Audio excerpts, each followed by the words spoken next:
Good morning, everyone. This is Sandra. We're so happy that you're here today. We have a wonderful guest speaker with us today. Her name is Linda Duffy. She is the president and founder of Ethos Human Capital Solutions. Linda's spoken with us before. She gave a fabulous presentation last year on the I-9s. And if you missed that one, please go to our PayrollCentric Presentations YouTube channel to review it. It gave so much information, and it was probably more than you needed to know, but it was so valuable. So please be sure and check that out. We have slides that Linda has prepared for us, and they will be available to you after the presentation is completed. Linda does have a hard stop at 10:45. So without further ado, Linda, I am going to turn the microphone over to you. Thanks so much for being here today. Thanks so much, Sandra. Thanks for the invitation to come in and to present to everybody. Good morning, everybody. Sandra said, my name is Linda Duffy, and I'm president and founder of Ethos Human Capital Solutions. I have had the pleasure of presenting to Sandra's groups today. And what she asked me to talk about is all of the changes sort of going on in the laws and sort of what to expect for this year. So I've pulled together some information. I tend to speak quickly. So if you're not catching something, just put it in the chat, or at the end, hopefully we'll have a little bit of time to answer questions. I will just pre-frame everybody to say this is very California centric. So hopefully those of you that are on this call this morning do need to know about California law, because that's where I'm based. That's where most of our clients are based. And so that's where my focus is going to be. So let's make sure I can get these slides going here. All right, so far so good. So this is me and my beauty shot there. So let's first talk about pay transparency.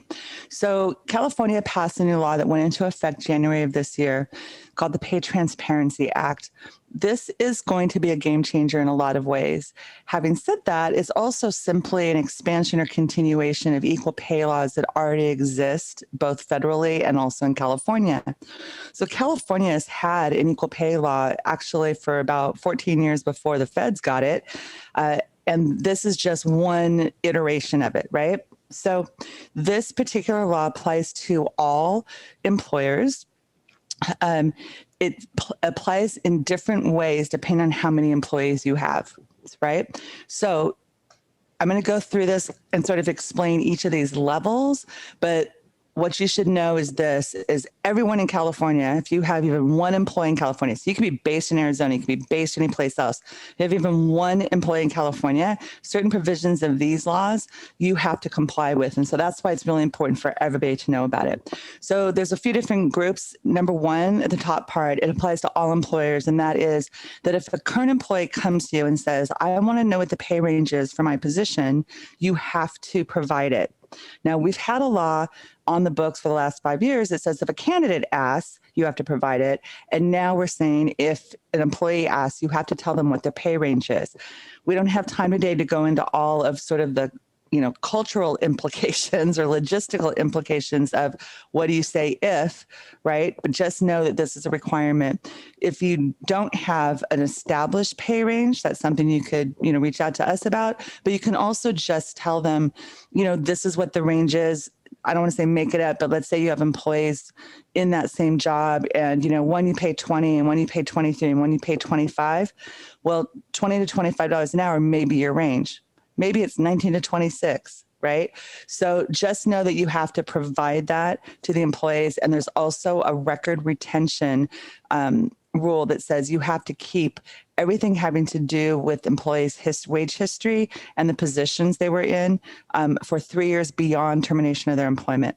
So not just while they're employed, but what they're trying to do is provide a way for the government to monitor equal pay, for the employees to have a basis for bringing a claim if they think they've been paid unfairly. Okay, so that's the one that applies to everybody. If you have 15 or more employees, and again, only one has to be in California. This is sort of like how we did the head count for COVID, SPSL, or supplemental paid sick leave. If you have 15 or more employees in your company and one in California, then you have to put your pay scale or wage range in all job postings. So if you go to put something out on Indeed, LinkedIn, ZipRecruiter, wherever, right, you have to actually include the range for that opening. Okay. And so again, that's going to provoke a lot of questions and a lot of interesting conversations, but that's what the rule is. So we would recommend not only, their wage history, which is obviously going to be kept, in like your PayrollCentric platform, but also make sure you're taking screenshots of your postings, keep records of your postings.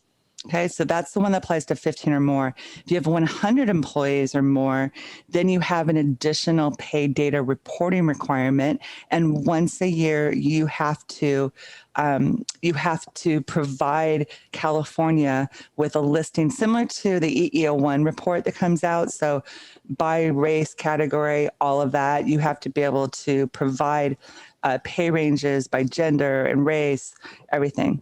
So this is going to be, like I said, a game changer for a lot of people who don't know how to have those conversations with their employees.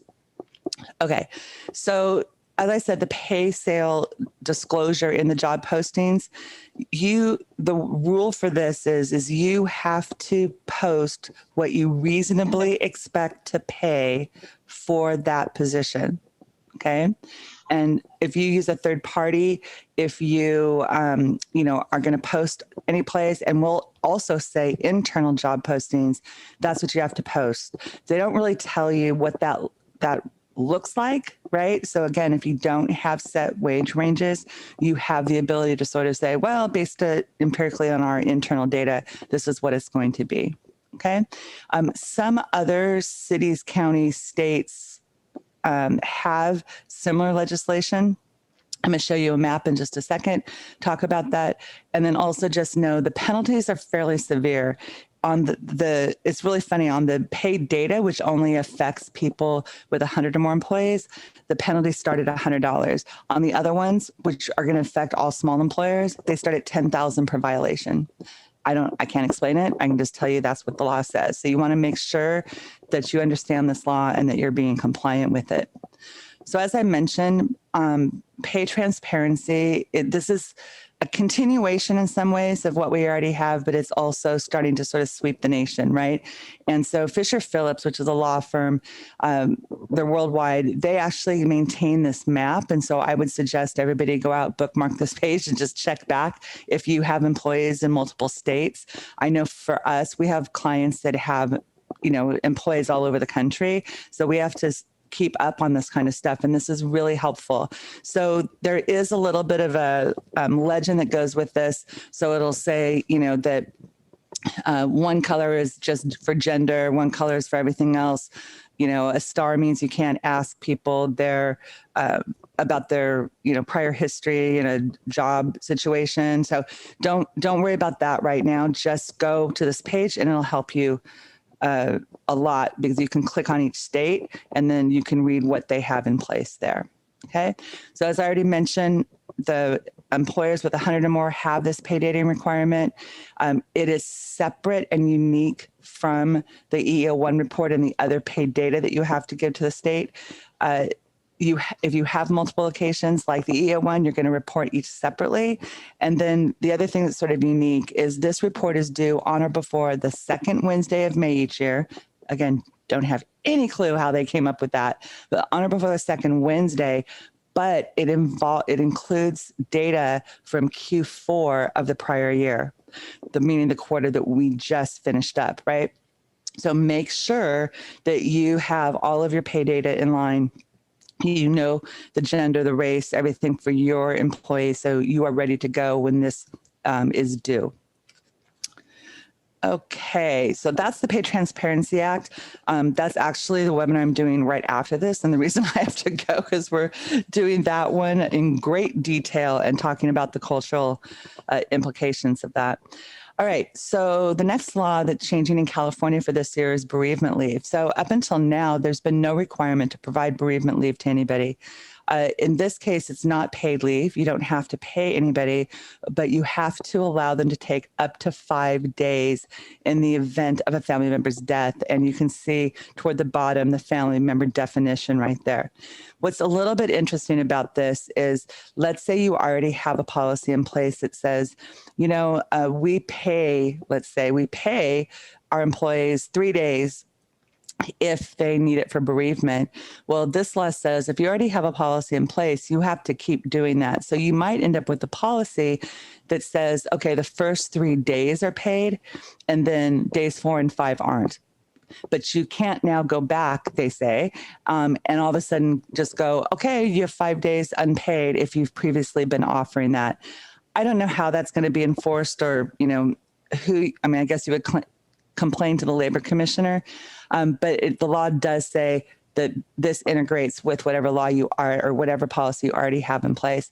The other thing to know is the employee does not have to take these 5 days consecutively. So they could, take one when it happens, or take a couple, when the death happens, and then say, okay, now we're going to have the service. Okay, now I've got to go sell the house. Now I'm going to go back and do something else. So it can be, across, I don't remember if it has an end date. I want to say it has to be within so many months, like, in the first 6 months, the first 9 months. It says right there on my slide, first 3 months. So within the 3 months of following the date of death, they have to take it, but it doesn't, again, have to be consecutive.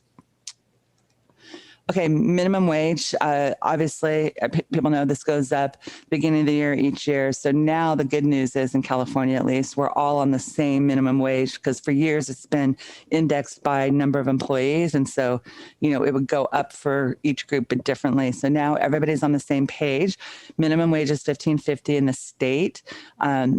Just keep in mind, though, a lot of cities and counties, I don't know, Sandra, if you guys have that list in place, but it's like 20 different locations have a higher minimum wage than the state does. So just make sure that you're in compliance with that. The other thing that this always triggers is that means the minimum salary for exemption goes up. Now, for those of you that aren't in California, the federal exemption is a lot less on the salary test. It's like half of this amount, right? So in California, though, it's twice the state's minimum wage. So if you do have somebody in Emeryville or whatever, where they're like at 18 something an hour, you don't have to say twice that. You just go by the states. So it's $15.50 times 2 times $20.80 in a year, and that gets you to that $64,480 number. Okay, so just know that this is something is easy to spot. If we come in to do an audit, first thing we say is like, let's have a list of all of your employees, and here's the data we want. And it's really easy to to go down the list, and somebody says, oh yeah, either all of our employees are exempt, which we get every once in a while, or on salary, or oh yes, this person's exempt at $40,000 a year. And so we know that there's a compliance issue right there. Easy to check. Okay, CFRA. So this is California Family Rights Act. It's very similar to the FMLA, except a couple of significant differences. For example, CFRA does not cover pregnancy disability leave, because we have a separate pregnancy disability leave law in California. Otherwise, it's pretty much in alignment with a few minor differences. So this is an expansion that goes into effect this year to add somebody to the list that you can take leave to take care of. I don't think I said that very well, but I think you followed me. So in addition to, okay, it's a family member, and here's our list of people you can ask to take leave to care for, right? Under that, now it also includes a designated person. Okay. Now, the interesting thing here is the person does not have to be designated ahead of time. So you could have employees walk in and say, my neighbor, she's been like a mother to me, right? And she's my designated person, and I want to take leave. Okay. So you would have to give the protected job leave, all right, or job protected leave for, your employee to care for this designated person, right, up to the 12 weeks. We don't know yet if they're going to tighten the rules on this, because right now, to be honest with you, I think employers are going to end up with a lot of people, my friend, my neighbor, my this, my that. So it says it's equivalent of a family relationship, but how are you ever going to prove or disprove that, right? So we're telling clients, if somebody comes to you and says they need to take the leave, have them get a doctor's certification just like you would for anybody else, but you're probably better off not being the test case on this, okay?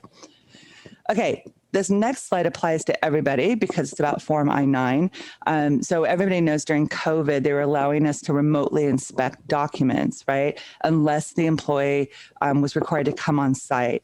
So, we have a lot of our clients who, are hiring remotely, hiring out of state, whatever. So there's no way to inspect the documents in person. Some states, will allow you to have a notary do it. Some won't. So it's a little bit different each time. But in this case, the good news is the form that expired last October 31st. I took a little screenshot there at the bottom. That form is actually still in effect. So make sure that you're using that form. It's getting a makeover right now. They keep saying we're going to get it anytime. We haven't seen it yet, but we can continue to remotely inspect the documents until July 31st of this year. Now, I'll also tell you that they've taken public comments on this for about a year. And I know I and other people have gone in and sent them our opinion that should continue in some format, right? What we typically do right now is, we have the employee hold up their, passport or whatever next to their face via Zoom, and we do it that way. Or, we always have them take photocopies and send those to us and things like that, right? So we do what we can to make sure that they're legitimate documents. I don't know that changes a lot doing it in person. You would still be on the hook, but we'll see what the government is going to allow us to do. But hopefully it's going to continue just given the changing nature of the workforce as it is today. Okay, so as soon as the new form comes out, one last reminder to everybody, when a new form comes out, you do not go back to your existing employees and have them fill it out. Every year, one of our clients will do that. They'll forget, they'll go back and they'll go, oh, it's a new form. We're going to have everybody sign a new one. And that's not allowed. So do not have them fill it out. Just start using the new form going forward when you hire people. Okay, so again, this is a real fun California policy. So this only applies to a select few companies. That's the good news, but I'm going to put it in here in case you're one of those. So California Privacy Rights Act. This is a follow-on to California law that was voted in 2020, and that took effect January 1st, 2021. They exempted employers with regard to employee data. That exemption has now sunsetted. And so you have a requirement to basically go through and map and notify your employees what personal information you're collecting from them, how it's being collected, what happens to it, things like that. There's also rights conferred to the employees, such as things like the right to delete. So they come to you and they go, you know what? I want you to get rid of that copy of my passport you took when I did the I-9 form, right? Well, do you have a legitimate business reason that you need to keep that copy? I would probably argue no. Okay.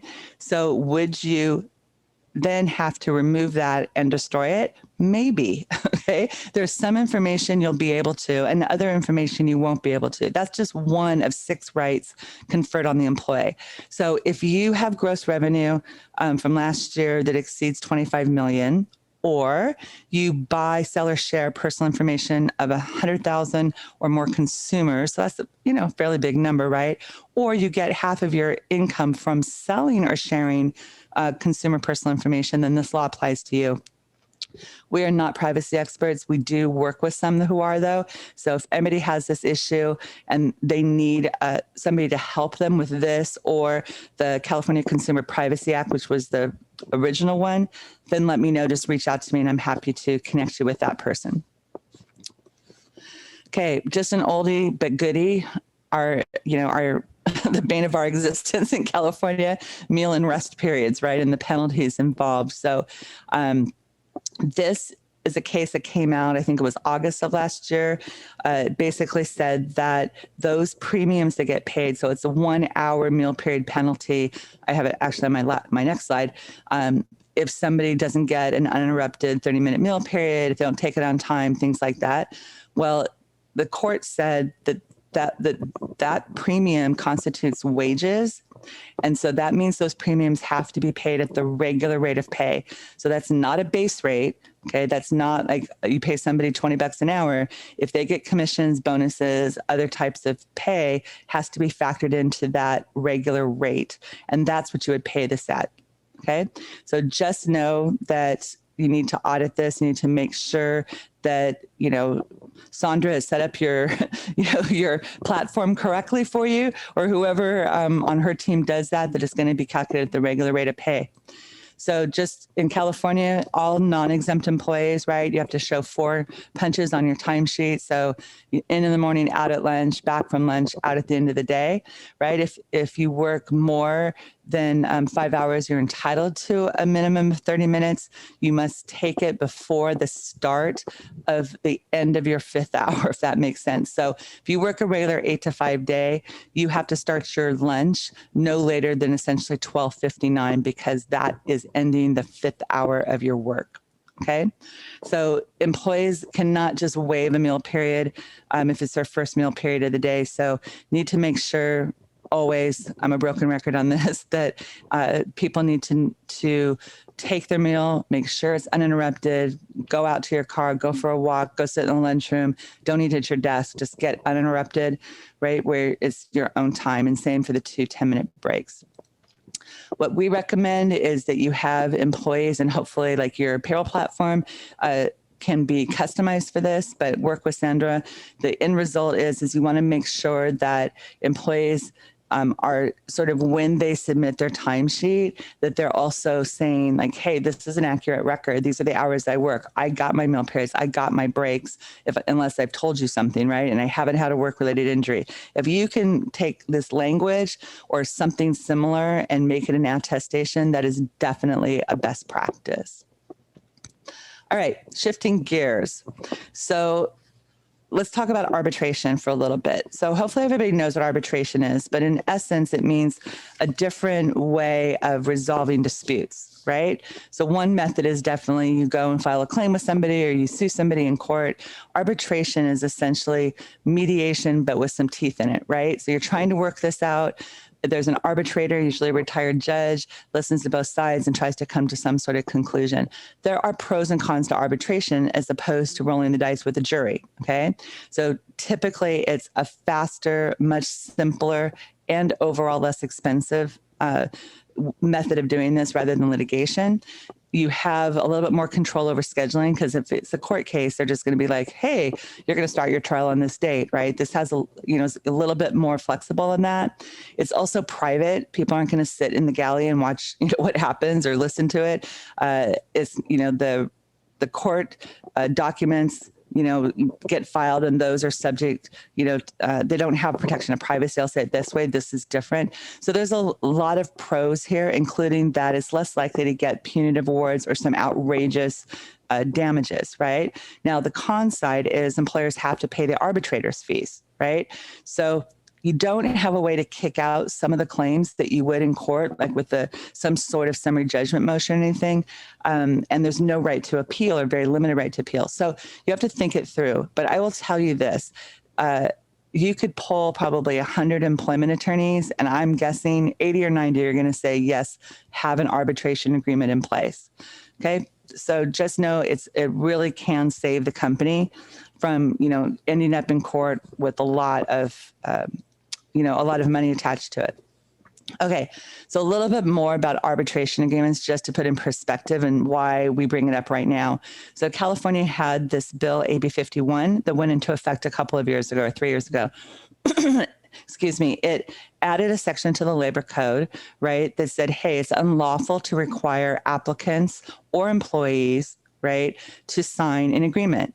Now, if you had an agreement in place that was before that and you made it mandatory, you were still good, but going forward, you couldn't do it, okay? What happened was, then there was this Ninth Circuit opinion that came out, okay? A different court said, came out and said, yep, that's right. It has to be consensual. It has to be mutual, right? And then they withdrew their decision. I don't know all of like the ins and outs of how this works in the courts, but they withdrew this decision, which means that AB 51 currently isn't enforceable. Okay.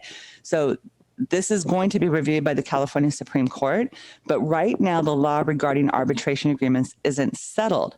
So what that means is we have a window whereby we think that you could mandate arbitration if you wanted to. You certainly can put in a mutual or optional arbitration agreement for your employees to sign. But we think you have a little window before this court or before the California Supreme Court reviews this decision. And you have a little bit of a window to put an arbitration in place. So that is what we are recommending to our clients to do. We also have the benefit of this Viking River Cruises decision that was actually a Supreme Court, like law of the land Supreme Court case that says employers can compel arbitration of certain PAGA claims.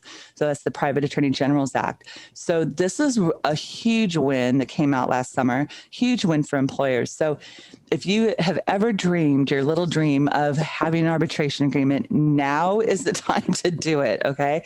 But we don't know what'll happen once the California Supreme Court reviews AB 51 and that decision. So, get it while you can. And then what we say is decide whether you want to use arbitration. That's the first step, right? And then decide whether you want to take a conservative or an aggressive approach. We have various attorneys that we work with. We have our regular attorney that has taken more conservative approach and said, you know what, this is undecided law. We're going to maintain that it should be optional for employees. Great. So we have a version that looks like that. Then there's another attorney that I know that works for a big national law firm, and he has successfully defended a mandatory arbitration agreement. And so we have his agreement as well. So we work with our clients and, we go through and analyze which is going to be best for them. Either way, you're not going to fire the person. So if you say it's mandatory and the employee is not going to, doesn't want to sign it, you're not going to fire them. You're going to treat it almost like a written warning that, that hasn't, the employee refuses to sign, and you'll have somebody else just document that they received it, and still it goes in their file. And then what we're doing is in our handbooks, when we write them, and for this year, for the updates, we're putting in a paragraph that basically says, hey, this is our company policy and how we choose as an organization to resolve disputes regarding employment. So whether or not you sign this agreement, this is the law of the land. And essentially by continuing to work here, you're subject to our policies, including this one. So think about that. We charge a flat amount for that, for the arbitration agreement, and we'll help you implement that. So give us a call if you're interested in knowing more. Okay. So I did this presentation for a group of CEOs in December. And so they had some sort of random things they wanted to know about. So I left those slides in because I thought they might be of interest to you as well. So one is they just wanted some clarification on, what has to be reimbursed from an employment situation, right? Like what has to be reimbursed. And so we have a section in the Labor Code 2802 that says employers have to reimburse employees for necessary and reasonable expenses incurred in the performance of their duty. Okay. So things like travel expenses. And I put this slide in, and it's sort of funny to me because California is really I think there's 2 other states that actually even have a law that requires employees to be reimbursed. So, I think this is one where California sort of got it right. But travel expenses, obviously somebody, flies somebody somewhere on company time, you're going to reimburse them for that or probably prepay their ticket, right? If you require your employees to use their personal cell phone, then you should pay them something. Obviously mileage, and the IRS did just increase their rate. I don't remember what it is, but it's like $58 or 58 cents on the dollar or something like that per mile. So just look it up. You can Google that one. If you have employees who work remotely, right, in California, then you have this reimbursement to cover anything that they have to pay in order for them to work from home. Now, there is an asterisk there because only if it's required. So for example, let's take my employees. they all work out of their homes. They also can come here to my house because we don't have like a business per se, right? We use this as our headquarters. They can come here anytime and work. I could say, you know what, you can come here. You have space here. So come here. This will be your office and you can use my internet and my electricity and my this and my that, right? That's one way I could do it. Or if you have an office and you allow your employees the option of working from home, then that's not a necessary or, required expenditure. Right now, most clients I know, we recommended them, you're going to pay something toward that. So like in my case, our employees, if you're full-time, you get $100 a month to offset the cost of using, your cell phone, your laptop, your electricity, your internet, things like that. Okay. So this one you have to pay attention to. The law doesn't tell you how much. It doesn't tell you how to calculate it. It just says you have to pay something. Okay. And then also just keep in mind, like if you have non-exempt employees and their email comes to their cell phone, they get client calls on their cell phone, they do any work after hours, just remember that that's compensable time. And so they need to include that on their time card. All right, harassment prevention training in California, we have a requirement. It's, within 6 months of hire and every 2 years thereafter, you have to provide employees with an hour of harassment training or prevention training and managers 2 hours of harassment prevention training. So this is, something, just a reminder, because this law went into effect, I can't remember, like 5 years ago or something. And so then, every 2 years, you got to remember to do it. For those of you that don't have that requirement or out of state, I would still encourage you to do it because this is going to be your first line of defense, right? If something happens and the employees, there's a situation with harassment, you're going to be able to point to this at least as a starting point to say, yeah, we take it seriously, right? You're not going to end up, arguing about, well, we don't do anything to prevent it. So you're going to at least be able to point to this and say, this is one way that we take steps to prevent it. Okay. And this is training that we do. We can do it live in person. We can do it via webinar, or we also have a platform that we can send links to people so they can take it on their own schedule. Okay, just 2 more slides, and then I'm happy to take any questions. We're doing good on time. So a lot of people say, like, what are we going to expect? We're having a big, they're going to be massive layoffs this year. We're entering a recession, all these different things. I will just throw this out here. It's not really opinion. This is fact. This is data that I pulled from the Bureau of Labor Statistics, which is the federal government. They keep these statistics, right? So these numbers are reported in thousands. So if you look at this, what I did, and sorry, it's a little bit disjointed, but it was too wide. There was like a space and I had to cut it out to make it fit. So hopefully you can see this okay. So this basically shows the workforce, let's say, and also unemployment. So they take it for the last 3 most recent months, right?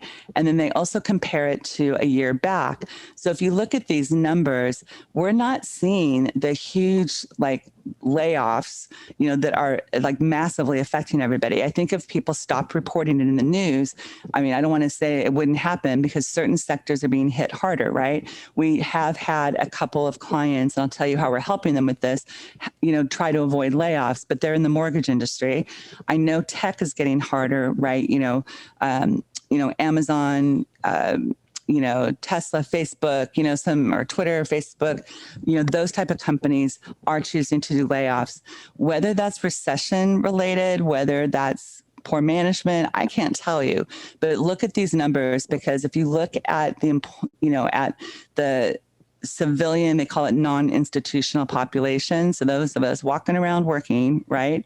The labor force has not gone down dramatically. In fact, we've added more jobs consistently over the last few months, right? So when you look at this and you go, okay, December, maybe that's an anomaly for the unemployment rate because, there's seasonal workers that get hired or whatever. But if you look at December of 2021 compared to December 2022 on most of these numbers, it's about the same, or it's heading, in my opinion, in the right direction. Okay. So I don't have a crystal ball. I can't tell you, there aren't going to be massive layoffs like there were, 2007, 2008 in our last major recession. But I'm just telling you, it's not showing up in employment numbers right now. That's all I can say. So I put the link in there so you can go through there. They have a whole bunch of statistics on stuff. If you ever just are bored and want something to do, feel free to go there and poke around, and they keep statistics on a whole bunch of different things. So finally, what I do want to just share with everybody, this is the California program. So if you are in a situation where you're like, wow, our business is going down for whatever reason, and I might have to start laying people off, this is an alternative, and it's a program that a lot of people don't know about. So EDD is the Employment Development Department, right, that they manage in California. State disability insurance, unemployment insurance, paid family leave, things like that. They also have this program called WorkShare. So this is a short explanation just to give you an idea. Let's say that you're paying an employee $1,000 a week, right? And you're like, wow, I don't know if I can keep both of these people. I might have to let one of them go. Well, an alternative to that would be, what we can do is reduce each of their hours 50%, right? Or, however you want to figure it out. Anywhere from 10 to 60% is acceptable. We're going to reduce hours 50% in my example. And what happens is that means the employees would each have $500 in compensation from you, right? If they had to go out on their own to EDD and apply for unemployment for those other 20 hours, they may not get any benefit because they've already made $500 that week. If you do it through this WorkShare program, they would be entitled to 50%, because that was how much you reduced them, 50% of what would be their weekly benefit had they been laid off. So in California, the max benefit is $450 a week. So they would get, because right about $1,000 a week is where you max out, they would get an extra $225 a week toward their compensation for the week. So now they're still missing a quarter, roughly, right, in my example, but it's a lot better than what they would be doing if they were fully laid off, right? And they max out at $450. You get to keep 2 people employed, and hopefully it's short term, right? So that's my pitch for the WorkShare program. It's not a difficult program. It's a little bit of a burden. You have to fill out some stuff online, get set up. The employees have to know, have to file their claim online, after each payroll. Payroll has to go in and update some numbers and things like that. But it's a great program, and it hopefully will save jobs. And that's, of course, what we'd all like. I put some slides in the back here just about our services. We do recruiting. We can do retained search. In fact, we're helping PayrollCentric right now, and they've liked our candidates so much, they may hire multiple ones, which would be great for me. We also can help just on an hourly basis. And we have some skills and some skills testing, and then also some predictive hiring tests that we can do to make sure you're getting the right people. We do training and facilitation, both in English and Spanish. So everything from, the harassment prevention training and management 101 to team building, things like that. Our meat and potatoes is the human resources consulting. So writing handbooks and, doing investigations and things like that. And some of our clients, some of our smaller clients, they don't need or want a full-time HR person. And so, we can be their outsourced HR team. And that's it. So I will turn it back over to you, Sandra, to see if there's any questions.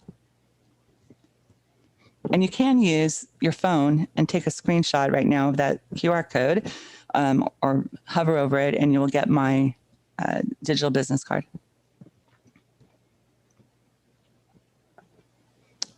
Did we lose Sandra? There we go. As always, a wealth of information, Linda. I am delighted that you were here, and I know that our clients are too. And I've received a couple of emails where they would like me to send them your deck directly, which I will do. It'll be in PDF format. I'll get it out to you today. And also we will put it on our payroll presentations YouTube page as well. But please take advantage of Linda's offers here. She is best in class. We don't partner with anybody who's not. And I want you to know you can, with confidence, request her assistance.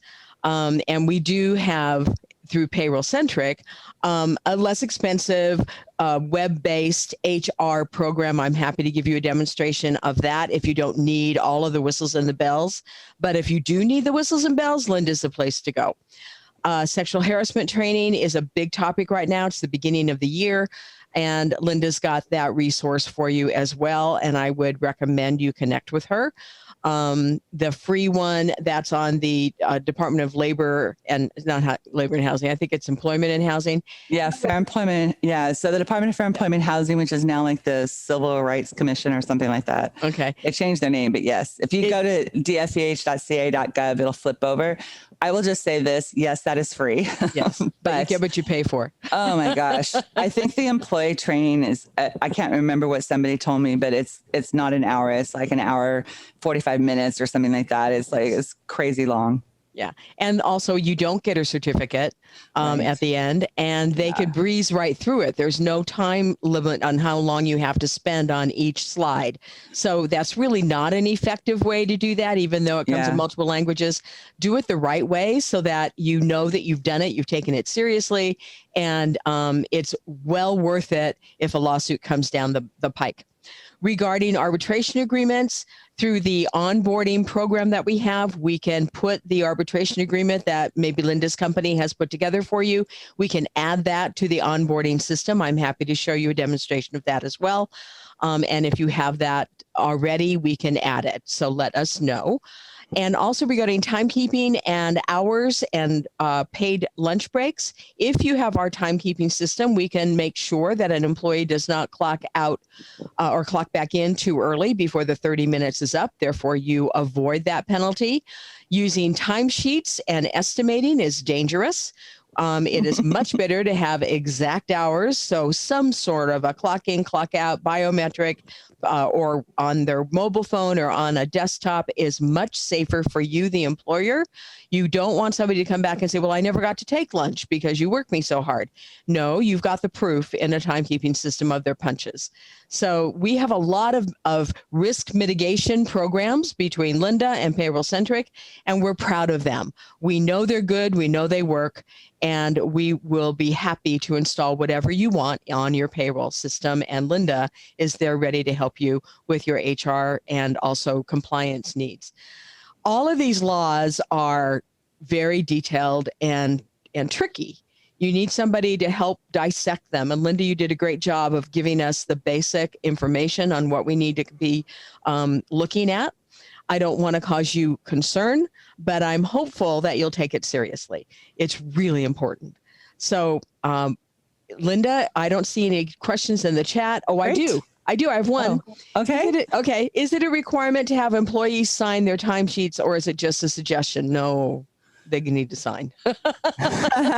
No. It's definitely a best practice. I don't know if there's a legal requirement that they have to sign, but I wouldn't do it any other way. Right. I would make sure that they are doing something, whether it's electronically, they're hitting the submit button, and they had to log in, using their credentials to do it. That's fine. That's considered a signature. They don't have to do a wet signature, but you want to be able to point back and say, yeah, they were the ones that submitted their time in whatever format that is. Right. So otherwise I could just imagine them coming back and saying, no, that's not me. I don't know what they're talking about. I worked, 20 hours that day. Right. So you're not going to be able to defend yourself in a lot of different ways. That's correct. And also timesheets, if you have our timekeeping system, we can customize the verbiage at the bottom of when they finish their final punches and get ready to submit. We can customize that verbiage to make sure that it says, I attest this is true. I got my lunch breaks. I took my breaks. We can make that customizable for you, not to worry about that. We have two questions, and I'll hurry, Linda, ask it quickly. Did you say the new I-9 form has been issued, or will it be issued later this year? Later this year. So it has not been issued yet. Continue to use the expired form. Everybody knows that it's expired, but it's fine. And then they're telling us anytime. They keep saying, oh, probably in the first quarter. We'll see, We'll see what happens. And also, Cheryl confirmed that they email their timesheets. Is that acceptable? Yeah, that's fine. Again, anything that you can do to be able to eliminate their ability to say, that wasn't me, that wasn't my time, right? Because we have the same thing when we talk about, like, you don't need a wet signature. There's plenty of documents you can send through the system and you have them sign electronically. When it's been challenged, you know, employers have been successful in defeating the claim by saying, no, this is, you know, there are credentials that are required. There's nobody else that could have gone in to sign that document. They have to log in. We require them to change the passport every 90 days, or there's, you know, multi-factor authentication or whatever it is. All of those steps, the more you do, the more likely you're going to be able to defeat a claim of, that wasn't me. I didn't work those hours. I don't know what you're talking about, right? So for a long time, in my own company, I didn't have a payroll. I've never really had until recently, like a online timekeeping system. My employees would fill out an Excel spreadsheet and send it to me. That's fine. They would just type their name as their signature. That's fine, but it came to them, right? I feel like if I ever got challenged on time, I'd be like, well, you sent it to me. It's right here from your email, right? So that's definitely a best practice. Real quickly, Sandra, if I can, because I don't think we have any other questions. I just want to tell everybody, I do webinars all the time for my own company, for my own mailing list. We do put out a newsletter once a month. I should have mentioned this before, that keep people informed about what's going on, any new laws that come out, anything that's going on. We write about it. We do one newsletter a month.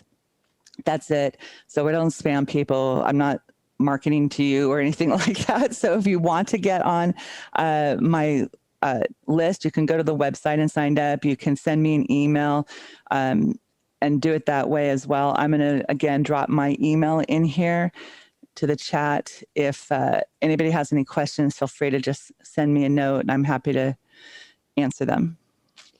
Amazing. Linda, I know you need to go.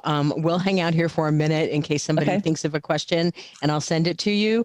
But good luck with your next webinar. You were awesome. Thank you so much. Thanks so much. Bye, everybody. Have a great day. Bye, Linda.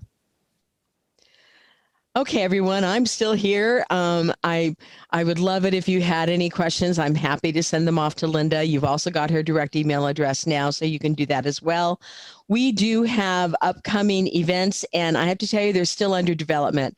I sent out on the last invitation things to come, but we're still reviewing that. I know many of you had questions on the FUTA tax, I think it was 3% that got ACH'd out of your account. It was a law, so there was nothing we could do about it. So it had to be done, and that's what the government told us we had to do. And compliance is our very first core value. So to keep everybody in compliance and not give you a risk of getting penalties and things like that, it's really important that we had to do it the right way. Your challenges need to be made directly to the agencies. So that's kind of good news, bad news, but it was accomplished.